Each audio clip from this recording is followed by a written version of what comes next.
El nombre Shelby es usualmente asociado con Ford, pero no siempre fue el caso.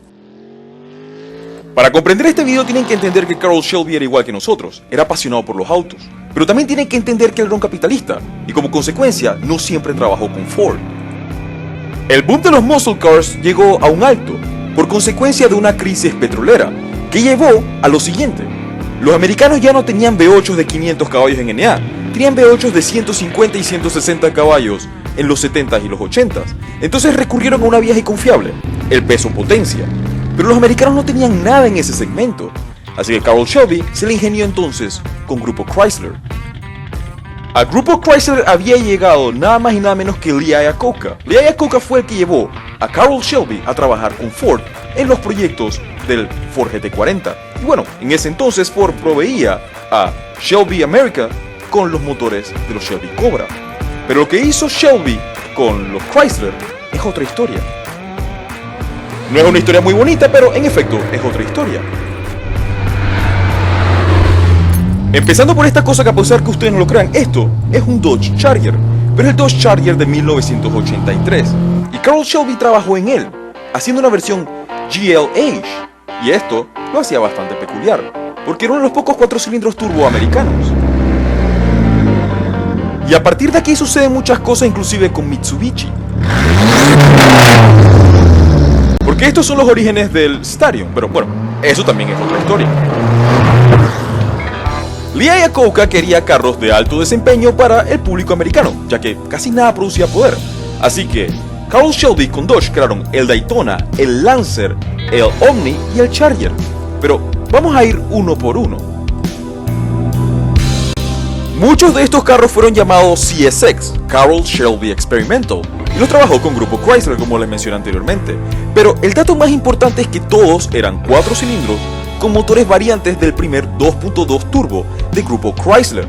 Eran motores single cam que producían entre 150 a 175 caballos de fuerza, que para la época era mucho, sobre todo en carros que no pesaban ni 2.500 libras.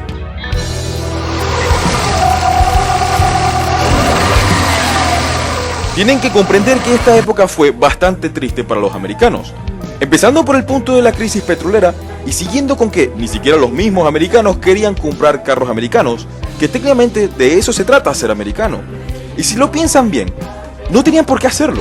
Existía el Toyota Celica, existía el Toyota Tercel, el Honda Civic, el Prelude y muchas otras oportunidades para tener buen desempeño, pero no. Chrysler le salió con un motor 1.6 de 53 caballos de fuerza. Okay.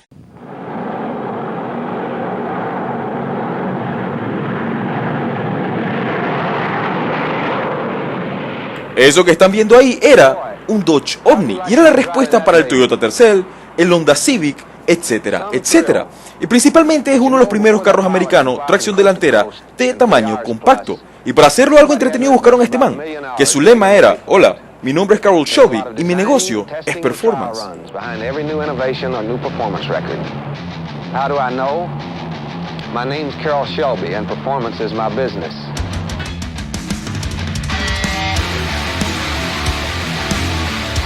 Así que Carroll se puso manos a la obra para hacer lo que él mejor sabía hacer, era sacarle el jugo a cualquier cosa. Porque el hombre venía de correr desde Fórmula 1 hasta ganar las 24 de Le Mans. Así que en este caso le tocó trabajar en lo que era la competencia del Toyota Tercel y el Honda Civic. Carroll sacó el motor que venían desarrollando desde 1983 para Grupo Chrysler, el 2.2 turbo, y lo montó en el Dodge Omni, que pesaba casi 500 libras menos que lo que era el Charger Daytona. Hubo varias versiones de los modelos en los cuales trabajó Carroll Shelby. Estaba el GLH, el GLHT y este que es el GLHS. Y el carro es tan peculiar que de este solamente se fabricaron 500 unidades. Así que nada más imagínense el valor de este carro en la actualidad. Estos carros son tan peculiares y tan duraderos, a diferencia de los carros que nacieron a partir de él, que en la actualidad uno en buenas condiciones puede costar hasta $75,000. Las siglas GLH significan Goes Like Hell. En otras palabras, anda durísimo, porque en efecto producía casi 30 caballos más de fuerza que su competencia directa, que era el Golf GTI. Este carro producía 175 caballos del motor 2.2 intercooled y 205 libras-pie de torque. lo que lo hacía el mismo torque que produce un Mustang de la época, a la rueda, y ese caso era V8.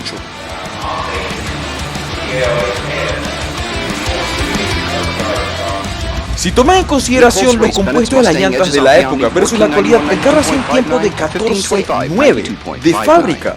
En esa época el Golf GTI hacía si acaso 17 segundos en el cuarto de milla, y el Civic, ni se diga, llegaba como pasado mañana a la meta. Y la parte más peculiar de este carro es que, a pesar de ser del grupo Chrysler, el carro era bien duradero, y los internos del motor 2.2 eran extremadamente fuertes, que en la actualidad personas los llevan a 400 caballos sin cambiarle nada.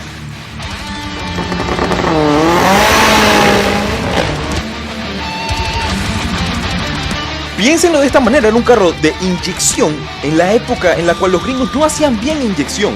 Pero en este carro metieron mucha mente y mucho tiempo, y créanme que buscaron al mejor posible para este carro.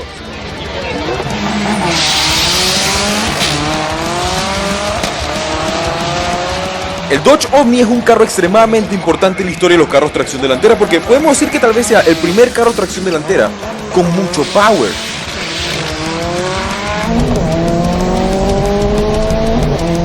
Y a diferencia de muchos otros carros que heredaron su reputación, el Dodge Omni en verdad era fuerte. El Dodge Omni no se autodestruía, como en tal caso lo hicieron los que siguieron sus generaciones. Los herederos de este carro pueden ir desde el Mitsubishi Eclipse GST hasta el Mazda Speed 3, porque técnicamente es la misma fórmula.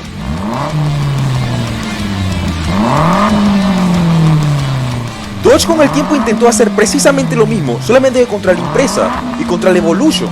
En esa época peleaban contra el Mustang y el Camaro con un carrito chiquito, pero Dodge le pasó la pelea a lo que es el Dodge SRT4, y créanme que lo hizo, porque este carro en su momento era el Dodge más rápido de producción masiva. Lastimosamente no duró mucho, y al igual que un Speed 3, simplemente tiende a explotarse el mismo, así que es muy difícil encontrar uno bueno en la actualidad.